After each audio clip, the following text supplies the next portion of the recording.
Heather Cameron was last seen in Shasta County, California on August 18, 2012. She was near Keswick Dam with her ex-boyfriend. At 2:50 p.m., she made 3 911 calls, asking for help. Heather said that a man had injected her with heroin, and she thought that he was trying to kill her. Authorities did search the vicinity, but they did not find Heather. Weeks later, she was reported missing by her husband. Many searches of the area have been conducted. Very little has been found. Heather was a mother, a wife, a friend, a cousin, a granddaughter. She was also a member of the Grand Ronde tribe. Murder is the third leading cause of death among Native American women. 1 in 3 Native American women will experience sexual violence in their lifetime. Are you paying attention yet?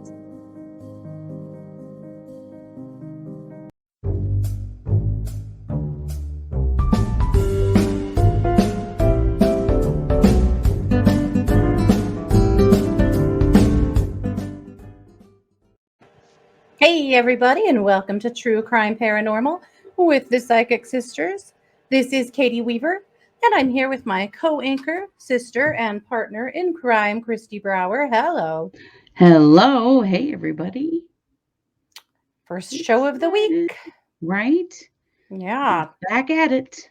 Yeah. We've got some Actually, big we shows just this week. really never quit. I don't know what this Right. back at It's true. deal is. The research never stops, but we love it, so it's okay. Mm-hmm. Yeah. Well, I have got a case for you today. This is a cold read case. So, Christy, I'm going to present a story and some evidence to you, and then we'll take a break. And then I'm going to ask you to give us a cold read and let us know what you think happened in this situation. And we'll start from there. So, this is the disappearance of Heather Leanne Cameron, also sometimes known as Heather Cameron Haller. Okay. Heather's been missing since the 18th of August to 2012. So we're just almost to the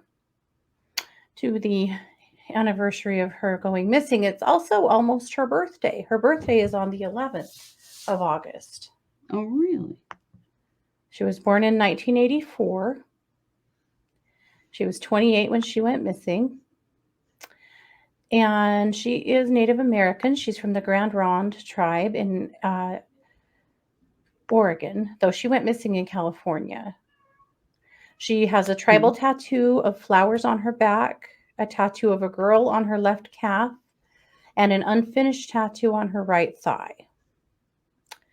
So Heather's story is really frustrating. Heather, she was married. She had a baby young, really young, had a little boy. And when he was 1, she started dating a man named Sean, and they eventually got married.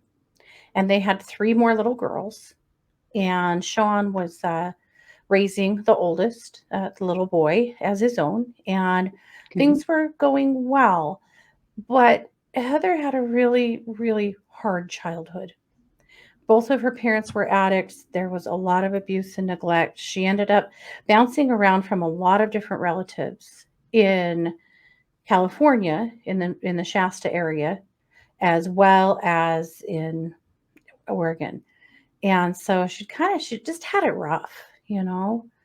And when the last baby was born, she had a real go with postpartum depression.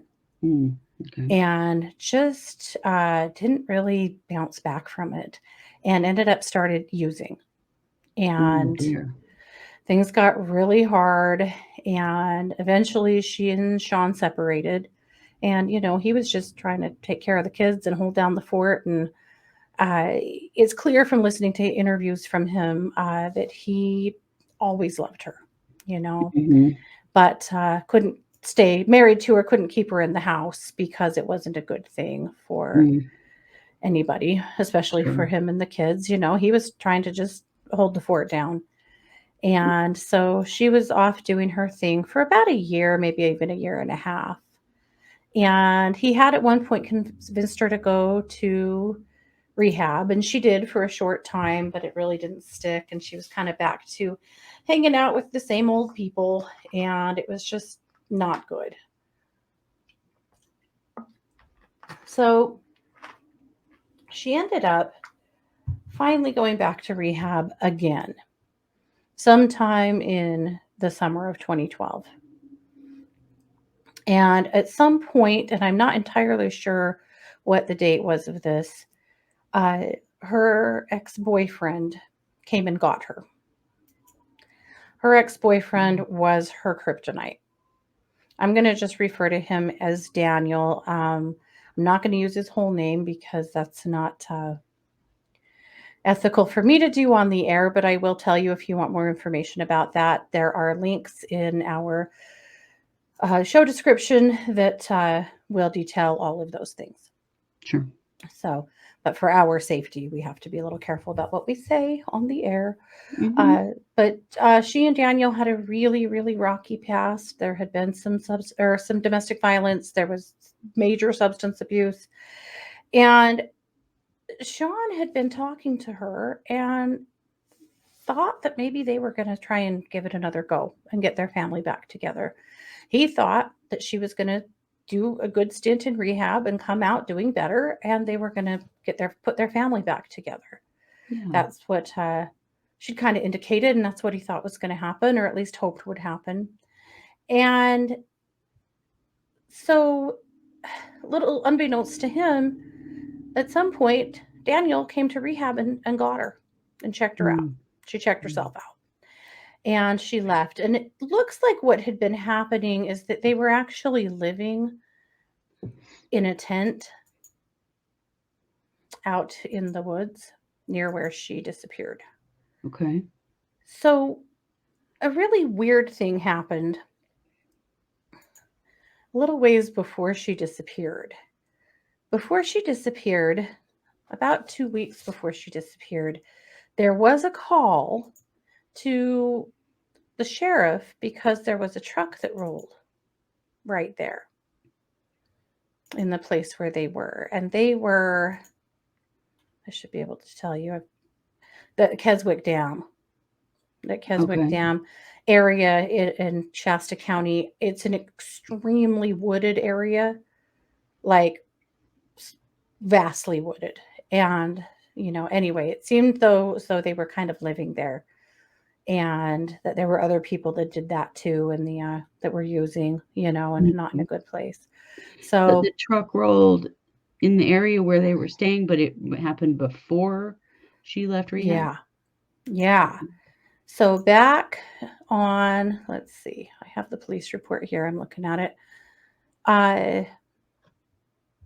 yeah, on the 4th of August, Daniel calls the police and says that he has rolled his truck and that he can't find his girlfriend.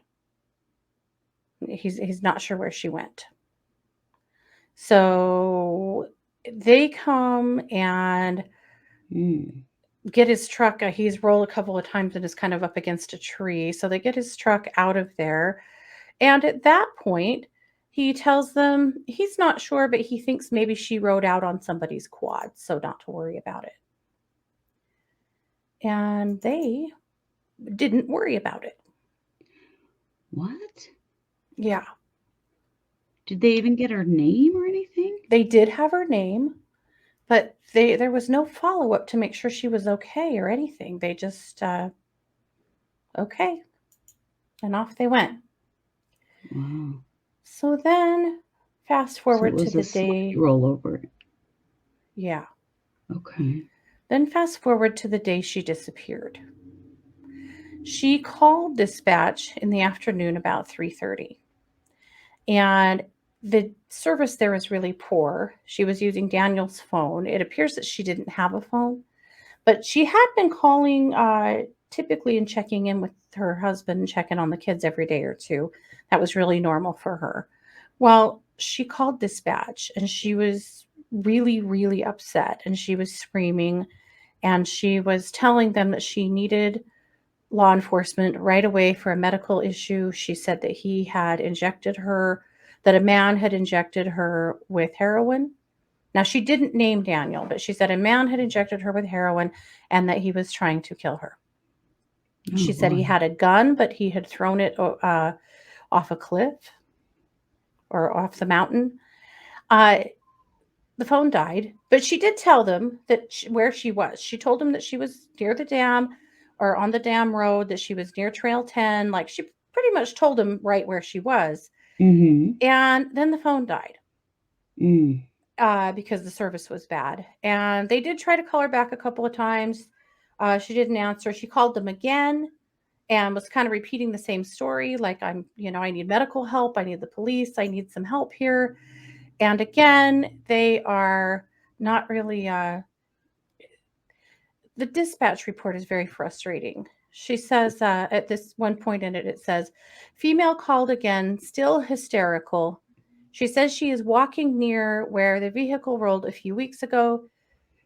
Female landline just yelling about being drugged and wants someone out there. Says Jesus. Shasta Dam does not Really? have anyone in that area that can handle this assist. Anyway, kind of some of their notes. It's just frustrating. Then it says female keeps calling 911. Female keeps calling 911, stating her arms and legs are her legs are cramping. Uh, anyway, she's begging them for help. Yeah. And even the notes from dispatch are just they're disrespectful, Yeah. like it's Pretty just darn callous. yeah. So I they don't do understand why they didn't send someone the very first time she called. right. So they do finally uh start getting some help out there. And again, when they finally get her on the phone again, she says she's been drugged with heroin. She is near a creek. She is refusing to provide any more info on the incident. I'm not really sure what other info they needed. She Mm-hmm. said she just wants us to find her and save her. Mm-hmm. States the male who did this had a gun, but he threw it off the mountain. And again, tells them that she is near where they rolled the car the last time because they should know that, you Right. know? They should know that. So that's how the whole conversation goes. And they do, it appears, send out a bit of a search, though we're really unclear on how big of a search it was because they've been really uncooperative with the family about providing their logs or information. They said they Mm-hmm. sent out air assist. Well, this call came in at 3 o'clock, and it appears from their own records that the search wrapped up around 6 o'clock. So and it's a rural area, so they had to get there. And so it's pretty It's a it looks pretty like quick they search. yeah, like they made a real quick sweep over the area.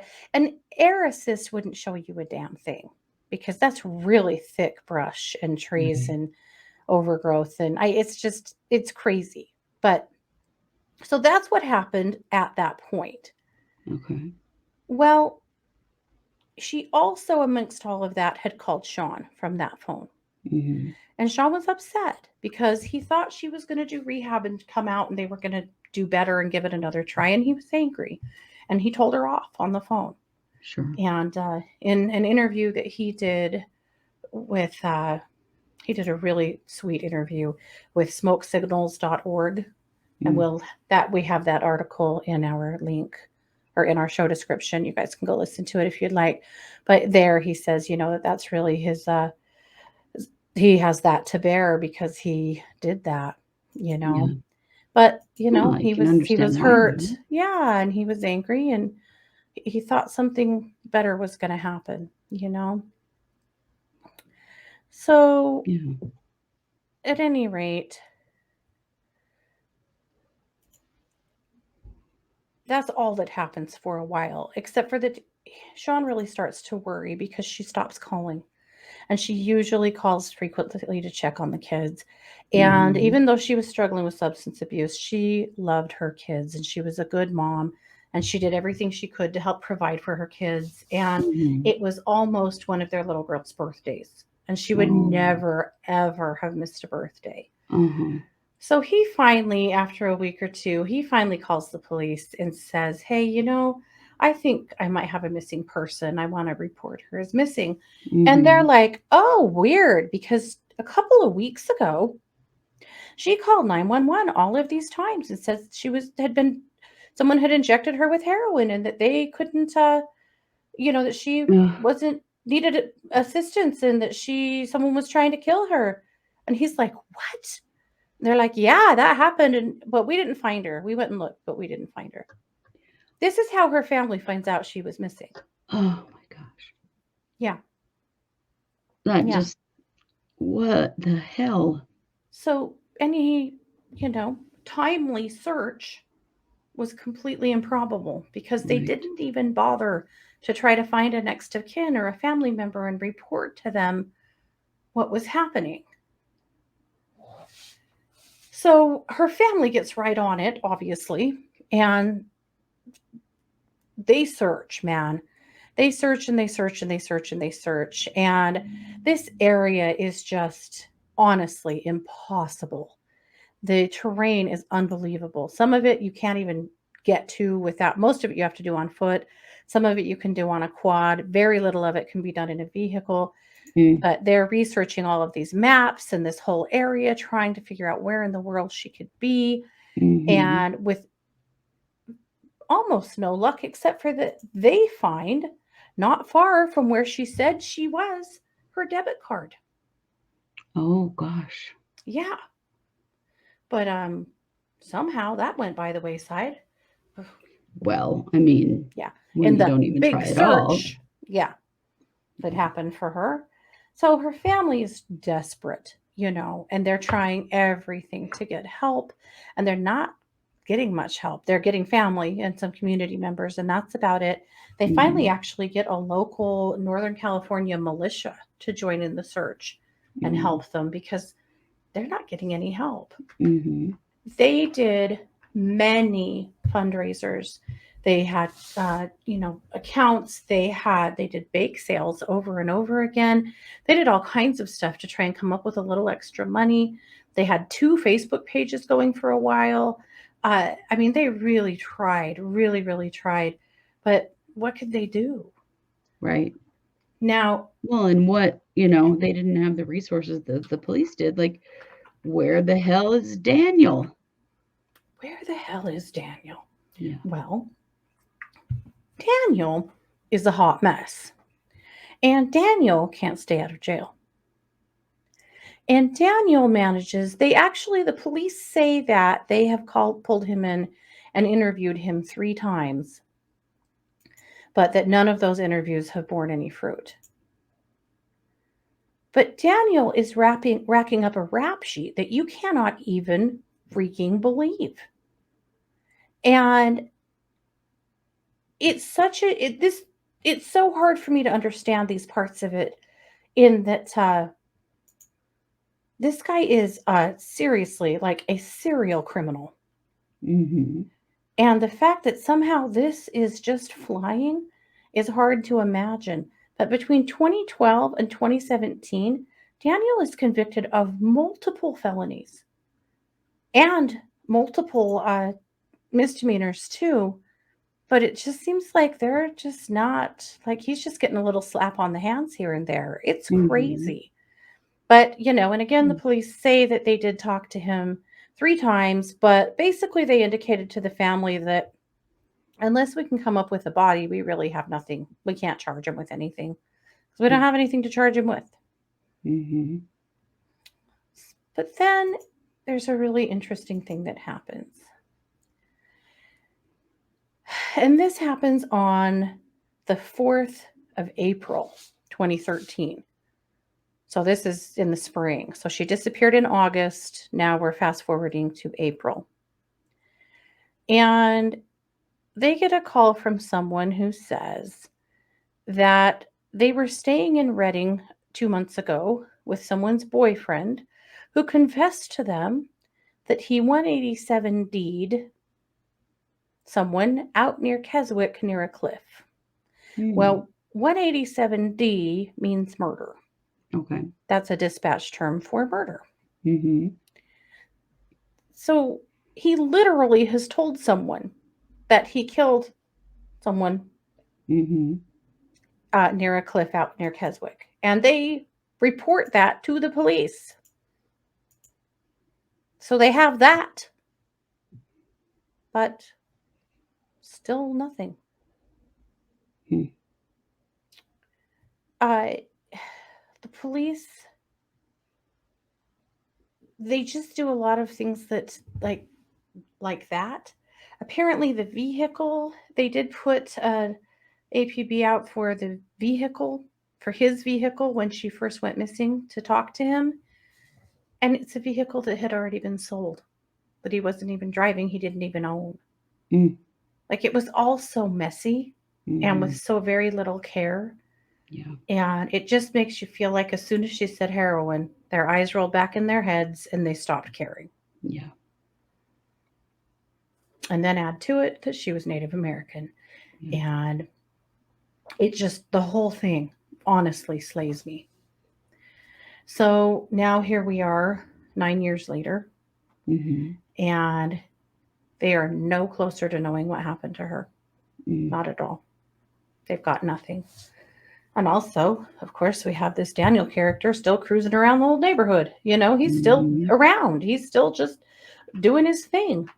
And we don't know what happened to her or where her body is or why she was never found. And we sure don't know why law enforcement didn't do more for her. The fact that they did not notify her family that she was missing, I'll never understand it. Never. Well, that she reported that she had been forced to inject heroin and she was afraid she was going to be overdosed and Mm-hmm. Yeah. So, Christy, let's take a break. And when we come back, I'm going to ask you to cold read this case for us. okay.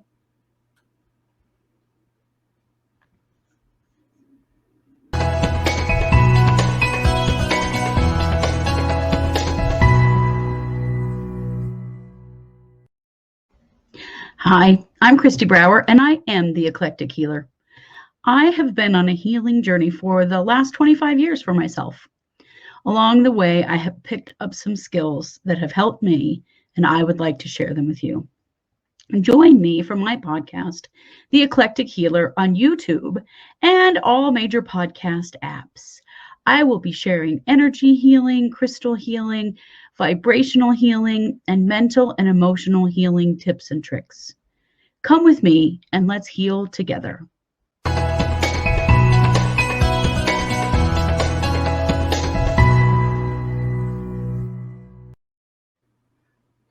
And we're back. So, this is, of course, True Crime Paranormal with the Psychic Sisters. This is Katie Weaver and Christy Brower, and we are talking about the Heather Cameron disappearance.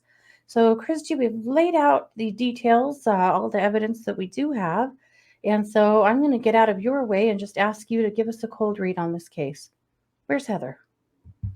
So, I mean, I feel like it's quite obvious that she was killed with a heroin overdose. That I don't have any doubt that that is exactly the way that she died. The way that her body felt was just horrifying to me.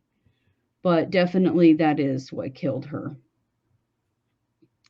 He took her to a body of water. I don't feel like she's in the woods. I feel like she's in the water.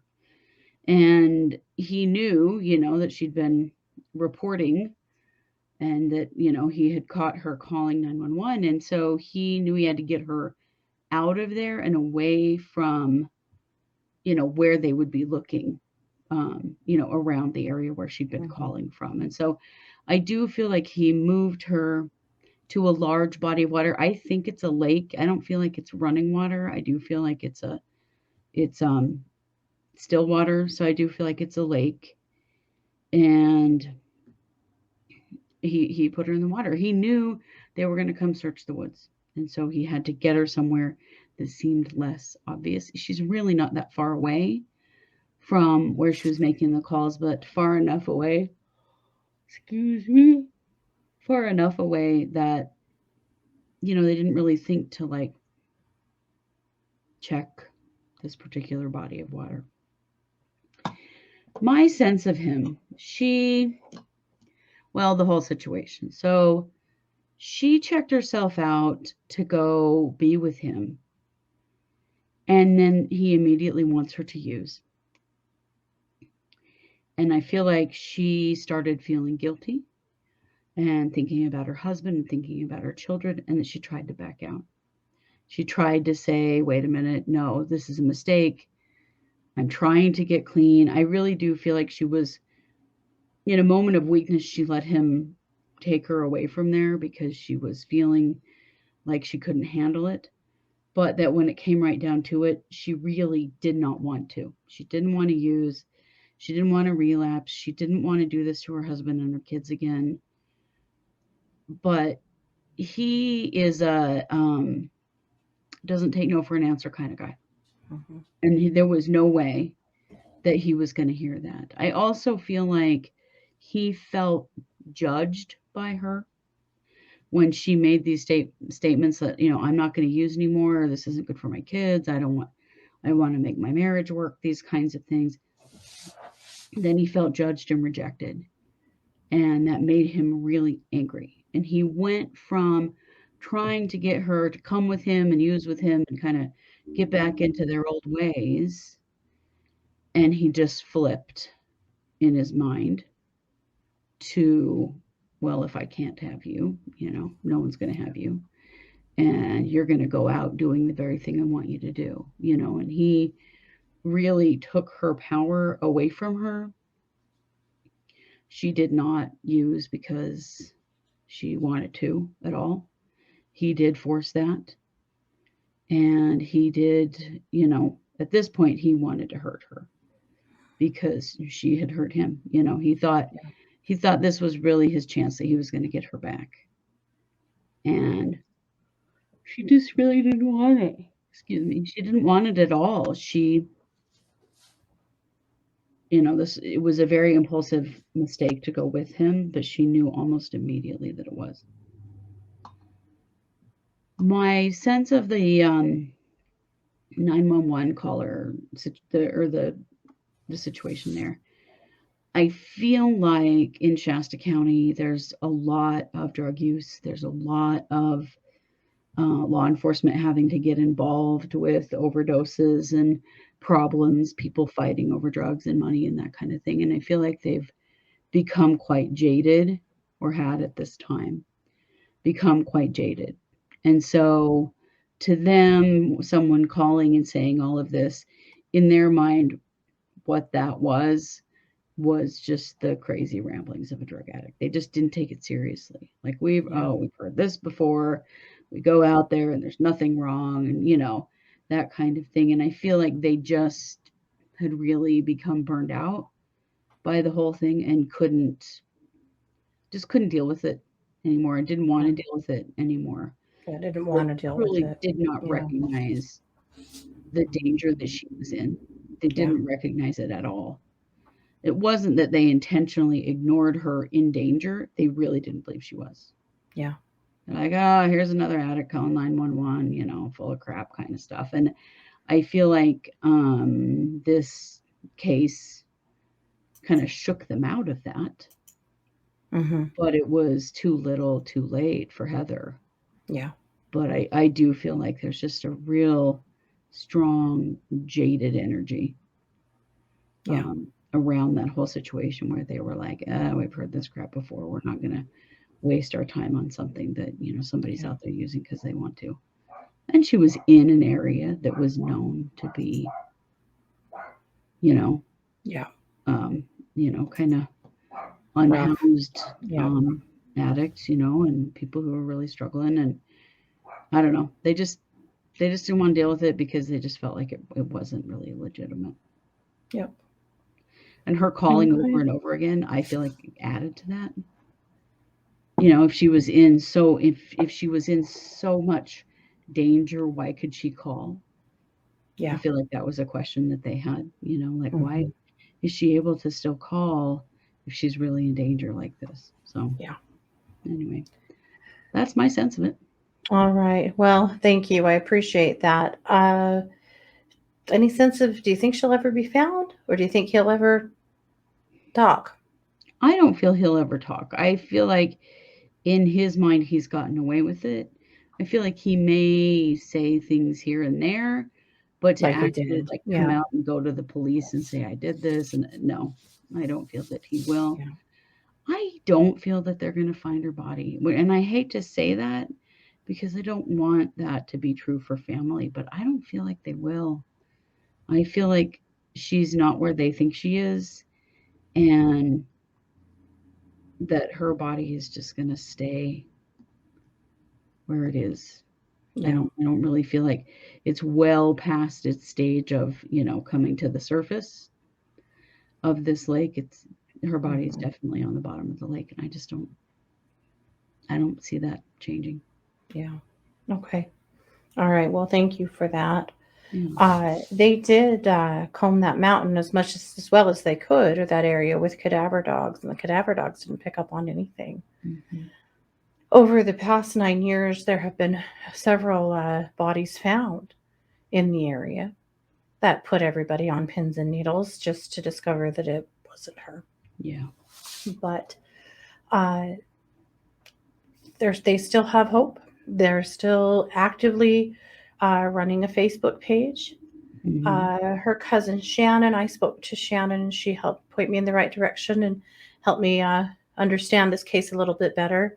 And I appreciate that a lot. And she Yeah. has, and then of course Sean, and there's other cousins too that have all really collaborated together to try to, do everything they could to, keep her memory alive, but also remind people, hey, we still have a missing person. Yeah. But I did ask Shannon if there was anything else she would want me to know. And she said, I just want people to remember she was a wife, a mom. She was a beloved cousin and friend and daughter and granddaughter. And like, she was very loved, and she has so many people who have been rocked by this disappearance. And, she said it feels like because she was an addict, people just write her off as, oh, well, drugs. Right. And they forget that there's a real person there and a real family that has been horribly hurt. Yeah. There's all of these children being raised without a mom. There's so many aspects to this that we should remember, and be careful that we don't let our judgment over addiction cloud the whole picture, which I think that is really important for us to all remember. It is. Oh, It's super important to remember, and I feel like this case is a great example of that in the way that it was handled by law enforcement. mhm. Well, and But her it's poor husband, he really lost a lot oh, because he lost her, but it's more than that, because after she disappeared, the bio dad to the oldest took him to court and took him from him. And oh man. so he had raised this child as his own for several Mhm. years and had to give him up. Oh He had no wow. legal rights to him at all, of course. And so Dang. Poor there was that guy. additional blow to him and to the girls because they Yeah. also lost their brother. Right. Yeah. Well, addiction is an illness. Yeah. And that's the thing that we have to remember, that is that when someone is using, they're sick. Well, and this started with postpartum depression. Yeah. Which is, still quite poorly understood and not always adequately treated or, you know, Yeah. effectively treated. It's a Now, very good reminder to remember that a lot of addiction comes out of a mental health issue or a trauma background, which she had both, obviously. mhm, yeah. So, a couple of things to note. There are two rewards being offered that total $10,000. So, the NorCal Alliance for the Missing is offering $5,000. And we will put a phone number in the show description for them. Hmm. You can be anonymous and make a call. Yeah. The Grand Ronde uh, Indian tribe is also offering a $5,000 reward. Their reward is very specific. Your information has to lead to an arrest Mm-hmm. or something like that. They're very specific about what they're asking for. Uh, so know that. But if you know something about this case, it's been 9 years. Reach Yeah. out. Say something. It's more than time for her family to get some closure. So, but again, you can reach out to the NorCal Alliance for the Missing or to the Grand Ronde Tribe if you have something to say. So that is That's it. good. Well, Christy, thank you very much for that. And of course, all of our Absolutely. love to Heather's family and her friends and all that have been hurt by her disappearance. All as always, our source material will be listed in the show description. There's an interview there with her husband that's interesting. The Facebook page that they're still actively using is there as well as a couple of other articles, the Charlie Project, things like that. So if you are interested in digging further into this case, that would be the way to do it. So, Christy, thank you very much. Yeah, absolutely. All right, guys. Well, this is episode 1 for the week. So we'll be back tomorrow on Tuesday with another case. We'll be back. We have a group case this week that It'll curl your hair. eat your Wheaties because Yeah. it's going to get crazy. Then, of course, we'll have another new case on Wednesday. On Wednesday night, we'll be here for case updates, and there are some things coming out. And then we'll be back on again. We're watching that Valo clock. 7 more Yep. days. 7 more Mm-hmm. days for the prosecutor to announce whether or not they're going to seek the death penalty for Chad. The clock is ticking. It's winding down really fast. So we're all on like Mm-hmm. what should we call it? Death watch right now? I don't know what to call it. Death row watch. I don't know. Death row watch, yeah. Death penalty Rest, watch, actually. resting toad face watch. Yeah. But that's coming soon. So as Yeah. soon as we know, I you'll would know. imagine by Friday because, I would too. I would I too. don't think that they're going to make that announcement over a weekend. Yeah, I would too. So anyhow, that will be coming very soon. And then, of course, Thursday night we'll be back for the psychic hour at 7 p.m. Mountain. Also, Spirit School this month. We have some great stuff coming. Christy, you're in charge of the meditation. What have you got going for that? I'm going to do a world healing meditation, and we'll do it as a group, and I'll give you an opportunity to throw anything in there that needs, you know, healed as well. But I feel like every once in a while, it's a really good idea to work on the energy of the whole planet and all of the people on it and all of the living beings on it and the planet herself. Good. Awesome. And that will be the second Sunday of the month, Yep. which will actually be next Sunday because Mm-hmm. today's the 1st. Yeah. So, yeah. Sunday. Yeah. Well, if you're watching on Monday, which is when this show actually airs, it's the 2nd, but we did record it on the 1st. And then I have the Tuesday class this month, and I am doing. I'm going to take you through a really special exercise to help you connect to your pets that have passed. So that's a really And a lot of special. people asking for that. We have. So I'll teach you a technique or two to help you to have an experience with them and feel their energy and, have that experience. And then, of course, you'll have the last class of the month, which is also on a Sunday, the 4th Sunday of the month. And what is that going to be? It will be, I've been working my way up through the energy body. We're up to the throat chakra. Oh, So this perfect. is actually going to be a course called Healing Your Throat Chakra by Telling the Truth. Ah, good. Perfect. All right. So that is Spirit School. Now, if you have not subscribed to Spirit School and you want to be a part of it, all you have to do is go over to our YouTube page. There's a button there that is for our membership. And all you have to do is join the membership. It's $14.99 a month. And that includes all 3 of those live streams. And of course, you don't have to watch them live. You can come back and watch them later. They stay there, so you can watch them 500 times if you want to, whatever. But that's the way to get in on Spirit School and access that. So that's coming. And then, of course, patrons watch for 2 new episodes this month. And if you're interested in joining our Patreon, just go to Patreon and look for True Crime Paranormal. Yeah. Or, of course, go to our website, truecrimeparanormalpodcast.com, and you can find our Patreon there too. So Perfect.